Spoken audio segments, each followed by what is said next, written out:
So, welcome everyone. This week is going to be a challenger's guide on how to play challengers.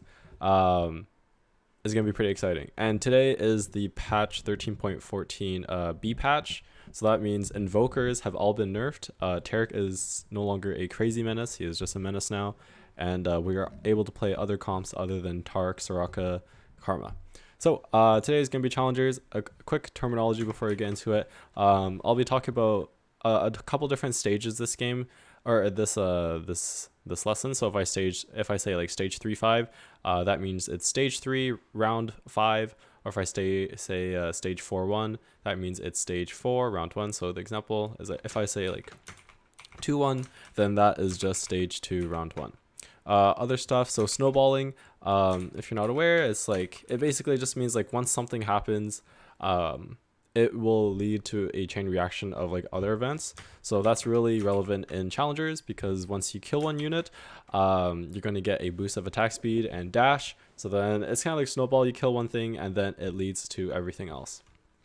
A third one is donkey rolling, so it's just sending to 0 gold every round.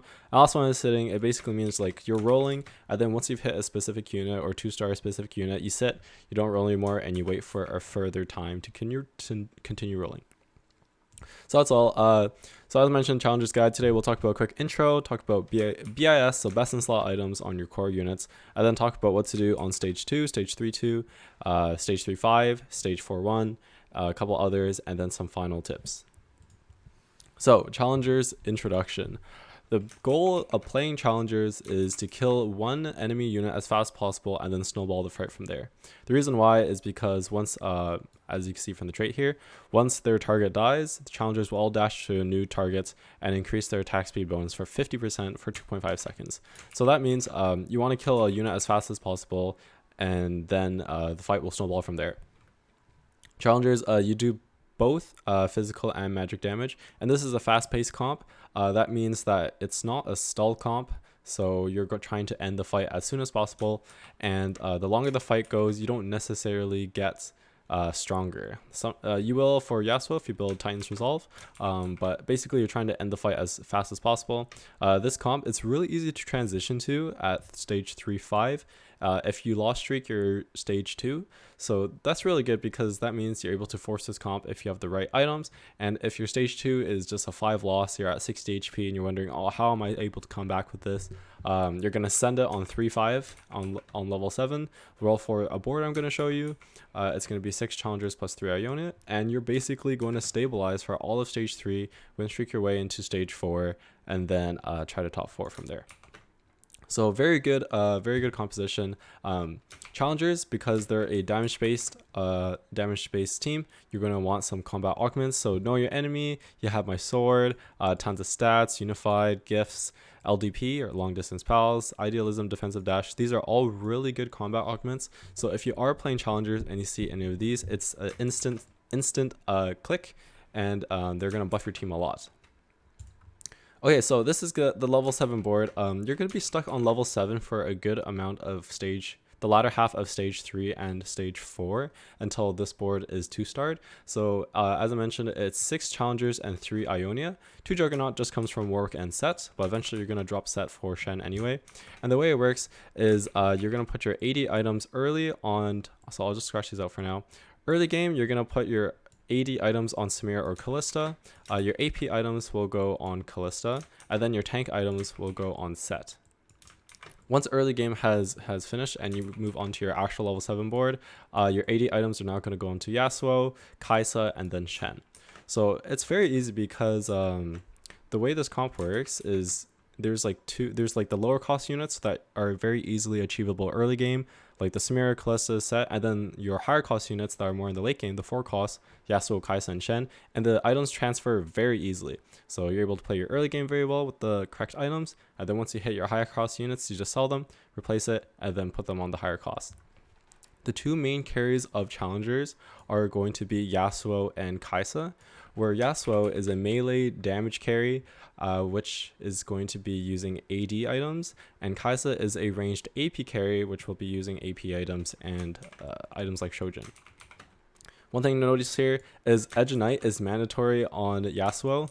If you don't have Edge of Night, Yasuo is not going to output a lot of damage. Because he's melee, he's going to get sucked into random CCs, he's going to get focused down, and he's going to die very easily. So Edge of Night is mandatory on Yasuo.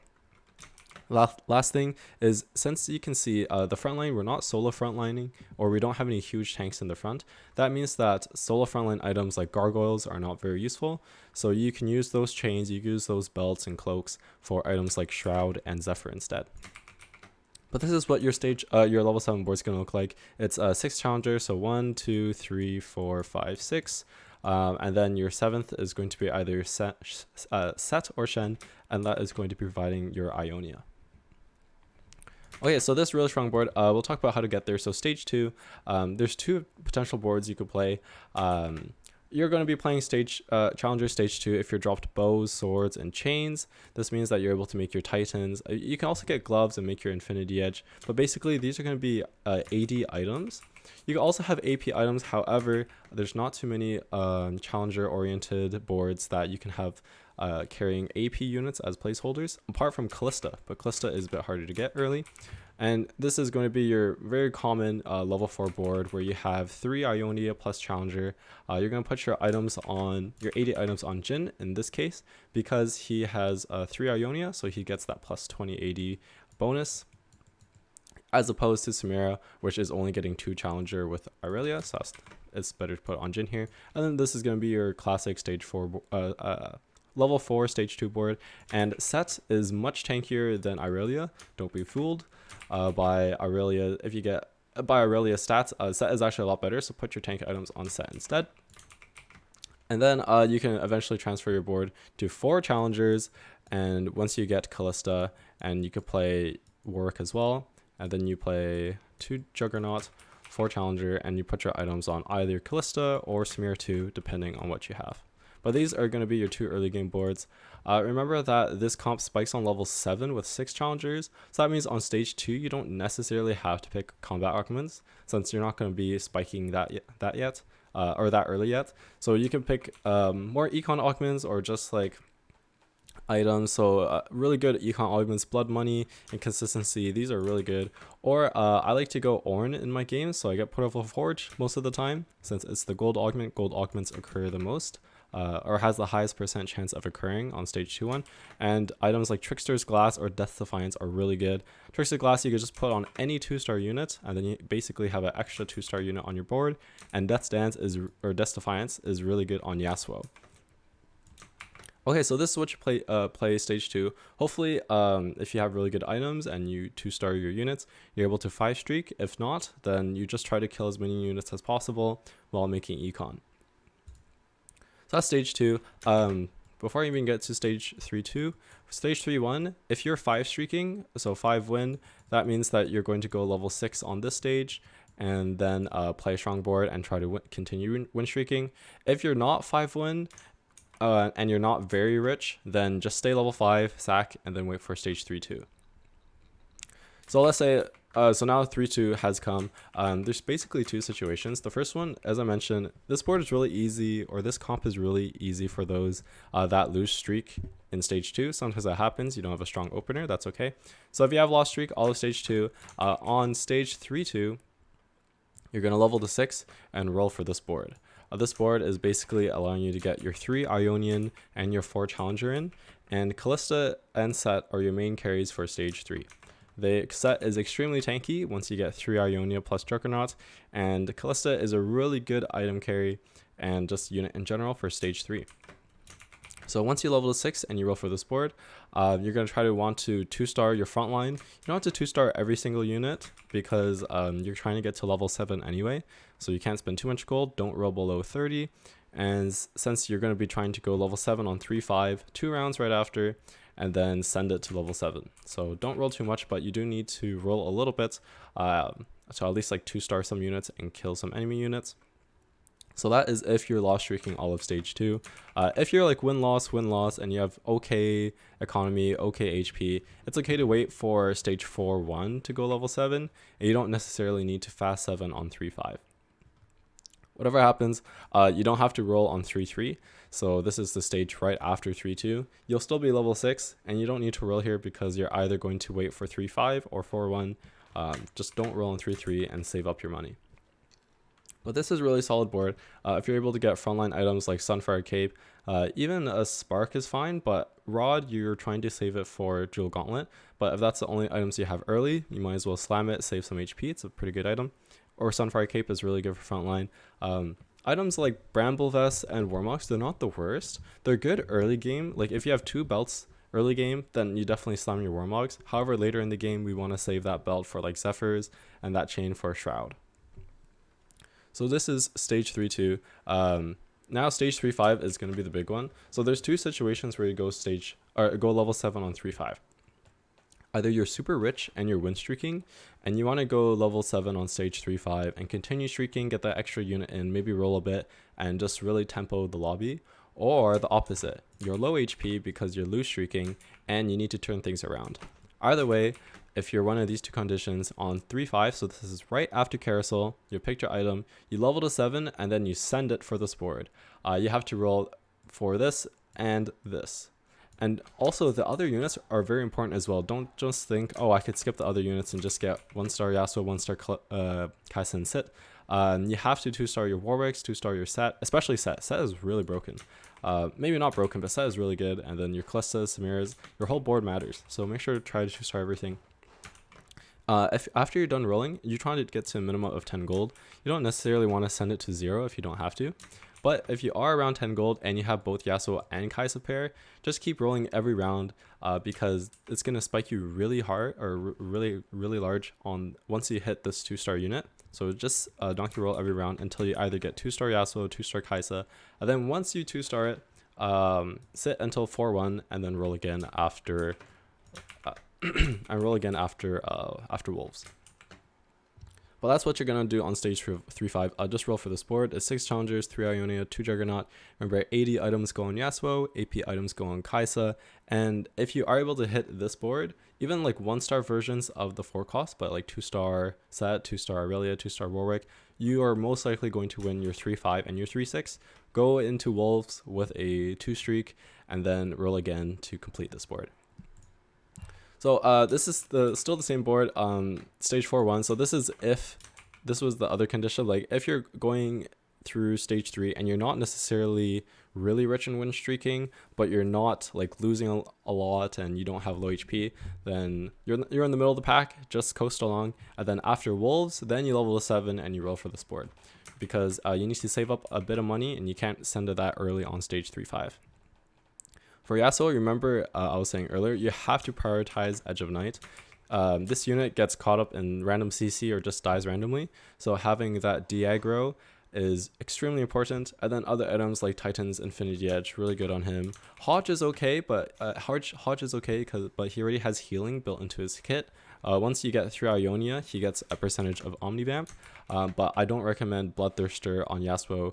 You need damage instead, and if you already have healing, then the more damage you do, the more healing you will do. Kai'Sa is going to be Jewel Gauntlet, Shojin +1. So the +1 could be anything, could be Guardbreaker, could be Giant Slayer. Archangel is actually okay, but I would say that Giant Slayer and Guardbreaker, even Rabadon's is better. Don't put Shiv on Kai'Sa, you could put it on Kalista. She will apply the Shiv effect and magic shred the entire enemy team, and then you save that 1 extra unit or 1 extra item slot on the Kai'Sa. I've already explained this point. Solo frontline items are not ideal because you have so many frontline units that no one unit is specifically going to get targeted anyway. And Gargoyle's Don't Play is really bad because you're going to have so many frontline units. You won't get a lot of Gargoyle value, and you can use that chain for Shroud and use that cloak for Zephyr. So this is going to be your level 7 board. As I mentioned, you're going to be on level 7 for quite a while until you have 2-starred this board. But once you have, you're able to start pushing levels. So once you 2-star everything, you can start going level 8. Shen will replace Set once you have 2-starred the Shen, but Set 2 is better than Shen 1, so just remember that. Once you get Shen 2, you can replace. You go level 8 once you 2-start everything, and then just play useful unit. So if you can't find any legendaries, you can honestly just play another Shen, or another, just a useful unit that helps your board. Most of the time, it's going to be a legendary unit, so either like 1 Scion, 1 Aatrox, 1 Senna. If you do have Challenger Spat, then you want to definitely play Heimerdinger, Senna, or Ari, because Challenger Spat is really good. Challenger Spat is really good on these, especially Heimer, because the Heimer turret carries the same stats as Heimer, especially the attack speed. So the turret will attack really fast and able to apply everything. Eventually, you're going to go level 9, and you're just going to play 2-star Aatrox plus Scion, just 2-star legendaries, and that's going to be your win con. You're most likely going first place from there. The new ideal Heimer turret combo as of this patch is going to be 1 Shrinko and 2 Mechano. So then you can hit the whole board like that, and then apply Shrinko. And then the 1 Shrinko right now is 40% Shred and Sunder, and 2 Shrinko is 50%. So paying that extra 6 gold for 2 Shrinko and getting that extra 10% Shred, it's really small. So it's better to just have 2 Mechano instead, get more burn and get more damage in there. And they fixed the 2 Mechano stacking, so now it's going to be 1 Shrinko, 2 Mechano. I won't dive too deep into the other ones, but basically Goldenator is only good if you have Heimerdinger early. And then Repair, I would say, is not very good. You need Heimerdinger too, so then the turret has more HP. And so I would just stick to this. Okay, so final tips. As I mentioned, so Set with Ionia and Juggernaut is extremely tanky. The CC he provides, he gets, I think, like plus 200 health every time the Ionia flips on him. I think maybe it's 180. And you have to remember that Set 2 is better than Shen 1. Set 2 is an incredibly good unit once you have Ionia and Juggernaut. You see a lot of RFC Yasuo, so this is Rapid Fire Cannon.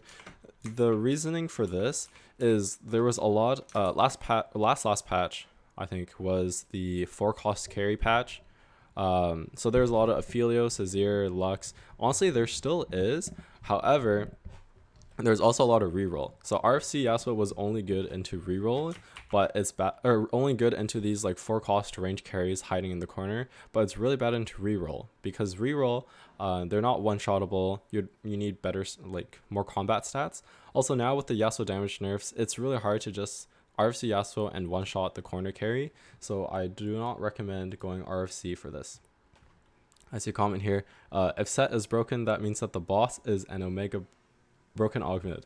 I don't know. I don't think the boss is great. I think Set in this comp is really good, but Set solo carry might be I'm memeing. I'm thinking augment is awful. maybe there's some All secret tech. All the carry ones except for Ravenous Hunter feel really bad. Like Swain is useless. Yellow is useless. Oh, Casson was okay. Casson's really good. Casson's really good. Oh, yeah. did they buff it or something? No, but at the end after this, I could do a quick 30 seconds on how to play it. But it's really good. Almost guaranteed first if you have the right items. Honestly, I probably just didn't have the right items. Yeah. It's all good. Put an Ionic or something on him. Oh no. But yeah, don't worry about it. So yeah, that's RFC Yasuo. Right now, I wouldn't recommend it. So for Yasuo, you need Edge of Night, and then honestly, your +2, it can just be like Titans, Infinity Edge. If you have Death Stance, then I'd say you could take out either Titans or Infinity Edge. Probably take out Titans, and then Death Stance and Edge of Night, they work very well together. So yeah. So that's all for here. And the last one is position your units. So you want to kill the weak enemy units first to activate your challenger dash. So if this is the enemy board, right, and then so I guess this is here. I'll redraw it.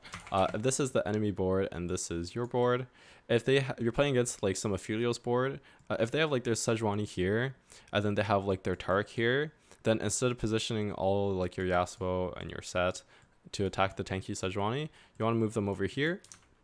So then they kill the Tarek first, and then they're able to reset off that.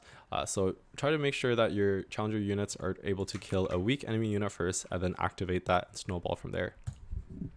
Last one is if you get extra augments and items. So what if you get a +1 challenger spat, +1 Ionia? So first one is if you get +1 challenger, the most useless unit is Samira, no offense. And then you want to put the challenger spat on like Heimerdinger, Senna, Ari, Belveth. All of these are good. And then you still play 6 challenger. This case for this board is if you get +1 Ionia. So if you have +1 Ionia, instead of playing 6 challenger, 3 Ionia, you want to play 6 Ionia and 4 challenger. You put Ionia on the Kaisa, and then from there, you're able to play 4 challenger, +1. Shojin is actually not necessary on Kaisa once you have the Ionia spat, because she has both Challenger and the Ionia attack speed, helping her generate mana. It's still okay, you're able to get more casts, which means more damage, but if you have a different damage item and you don't have any Shojin, it's not the end of the world. Last but not least, actually two last points. You don't have to build defensive items on Kaisa since she dashes away from all danger. So don't build Edge of Night on her. Definitely don't build any tank items on her. You just want to build pure AP damage along with mana generation. And then last but not least, early to mid, if you do end up slamming a Rage Blade, is really good on Callista, but it's not good on the other challengers, even though the attack speed synergizes. Because Yasuo, as I mentioned, you want the raw stats of survivability plus damage, and then Kaisa, Rage Blade is just not very good on her. You want more AP items, and Shojin just works the best on her. Okay, so that's all. That's the entire Challenger's Guide. I'll just reiterate the most important parts. So this is going to be your level 7 board. You're going to be stuck on level 7 for a while until these both are 2-starred. These are the items that you want on them. Positioning wise, you never want to put Yasuo on the outside, because let's see if I can find a clearer picture. Yeah, something like this is fine. So let's say this is the enemy board, right? And this is your board you're facing. I'll use a different example this time. Zeri is back in the meta. So let's say like Zeri, or perfect, Lux Azir. People play Lux Azir. That's Lux, that's Azir. People always put their carries in the corner because that's the safest place for them to be. And units in TFT, from their AI, they will attack the closest unit. So that means the Lux will attack this, the Zero will attack this. So if you put Yasuo on the outside, and when I mean outside, I just mean like this front line. If you put him on the outside like here, he's going to get attacked first and then proc his Edge of Night. And because he doesn't have RFC, which I mentioned why, it's actually not that good anymore, he won't be able to immediately attack the Lux. So he's going to like ult to like the middle or something, and then there goes your Edge of Night. So you want to put your tankiest units on the outside first. So that's going to be your Aurelia, which doesn't really do damage but has that shield for tank. Same with Shen. And then your Yasuo either somewhere on these like middle slots, somewhere in the middle where they don't get targeted first by the enemy. Remember that Warwick actually has an AoE fear, so you want to place him in front of enemy units or clumps of enemy units. So either Yasuo here, it's fine in the front, as long as he doesn't get targeted first by the enemy carries. If it's melee units, then instead of putting Yasuo right in the front, you could put him like one back. You can also put him in like this pocket here and have him walk up like that. But you don't want him to get targeted first by the enemy no matter what. Kaisa positioning doesn't matter too much, just avoid Zephyrs, avoid Shrouds. You don't necessarily need to put her in the corner because she's going to dash away anyway, and it's better to leave your Callista or like your Heimerdinger in the corner instead for their safety because they can't move. So that should be everything. The very last thing I'd say is for your Heimer turret, make sure that your Heimer turret is on the same side as Yasuo. Even though the Heimer turret goes like, it shoots like 1 shot, 2 shot, 3 shot, and then it shoots like the sprinkle for everyone, for like the Shrinko. The first 1, 2, 3 shots does help for shredding the enemy, or I guess sundering the enemy's armor. So make sure that Heimer turret is on the same side as Yasuo. That should be all. The comp is not too contested right now because there was a slight nerf. Also, there's a lot of just other comps that are available to play. So I wouldn't necessarily go into this composition forcing it. Most of the time that I've been playing this is this condition here, where I lose streak all of stage 2, and then I send it on 3-5 for this board. I win streak, and then I try to top 4 from there.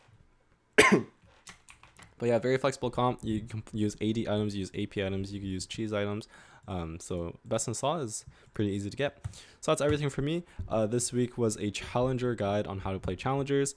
Thank you everyone for coming, and I hope you have a great night.